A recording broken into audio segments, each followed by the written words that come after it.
Enfin, je sais qu'on est tous influencés par les médias de masse et nos influences culturelles, on va dire.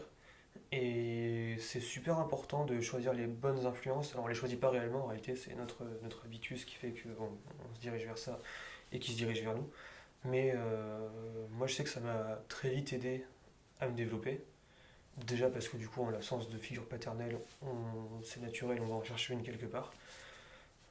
Même si une figure paternelle n'est pas forcément incarnée par un père physique, hein, ça peut être une mère, ça peut être un comics, ça peut être un film, ça peut être une peinture, ça peut être plein de trucs en fait.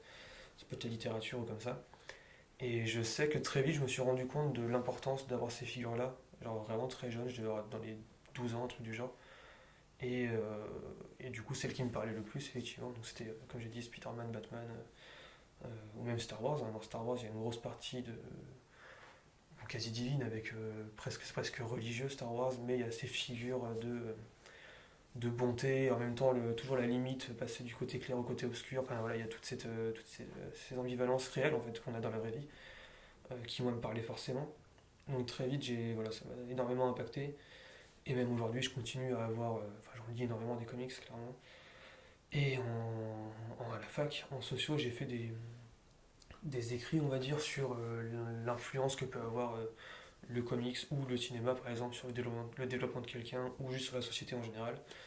Et plus je grandis, plus j'ai de bagages culturels derrière, plus je me rends compte à quel point l'influence peut être très très grande. Ne serait-ce qu'avec des choses toutes bêtes, mais le 11 septembre 2001, ça met fin à énormément de films de destruction aux États-Unis. En 2002, Spider-Man sort, le combat se passe où? En plein New York. Et c'est ce genre de choses enfin, plus on grandit, plus on se rend compte de l'impact que ça peut avoir.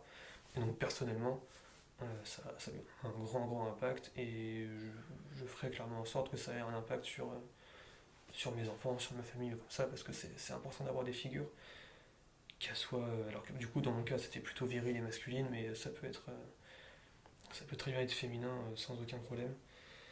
Vraiment sans aucun problème. Genre, par exemple, j'ai toujours adoré Catwoman pour son côté très délicat ou autre, voilà, le côté un peu fourbe qu'elle peut avoir, qui est très important, je pense, aussi dans la vie. Parfois, il faut savoir être fourbe si on veut réussir à se faire entendre.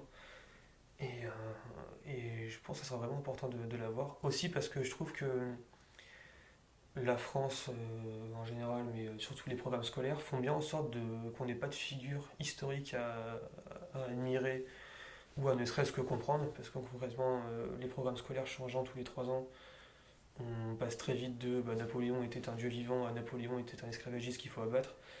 Du coup, quand on est gamin, pour se construire des repères, c'est quand même compliqué. Et ça va sur plein de choses, quoi. Quand on nous explique que la révolution c'était bien, puis après on nous dit que la révolution c'était pas si bien que ça, puis après quand on est à la fac on nous dit ouais bon c'est compliqué. Et ça peut être sur plein de sujets, quoi. Ça se retrouve même en dehors de l'histoire en fait, même dans le cours d'art plastique, qui sont très peu utiles tellement ils sont mal enseignés pour la plupart en France. Puis, arriver en cours d'art plastique et nous faire dessiner un bonhomme, ça n'a pas grand intérêt concrètement. Alors que si on faisait de l'histoire de l'art par exemple, en art plastique, ce serait déjà beaucoup plus intéressant. Et on pourrait avoir déjà des facilités à s'identifier à des auteurs, à des peintres, à des films comme ça, et je pense que ce serait méga important. Bon, on l'a pas en France, du moins on l'a plus, parce que peut-être qu'on l'a eu, peut-être que certaines écoles l'ont parce qu'ils ont les moyens comme ça. Moi en tout cas je l'ai pas eu, quand je discute avec des gens ils l'ont pas eu non plus, donc je pense qu'en général on l'a pas. Du coup on est obligé de le faire à côté, et ayant une grande culture comics, et même manga, et cinématographique assez énorme, alors que dans ma famille il n'y a personne qui est très cinéma, euh, j'ai pu voilà, tout seul construire un univers qui sert d'identification très clairement. Mais en même temps, c'est important parce qu'on a tous fait ça en réalité depuis des siècles. Donc je pense que c'est super important.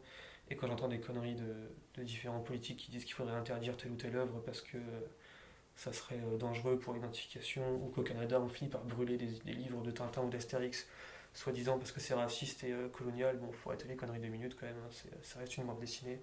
Et dans son contexte, ok, peut-être qu'aujourd'hui c'est vu comme ça, mais dans son contexte, c'était une bande dessinée tout à fait logique. Et je suis totalement contre ce côté d'enlever toute figure aux gens, quoi. Qu'elle soit masculine ou féminine, quoi. Vraiment, c'est super important.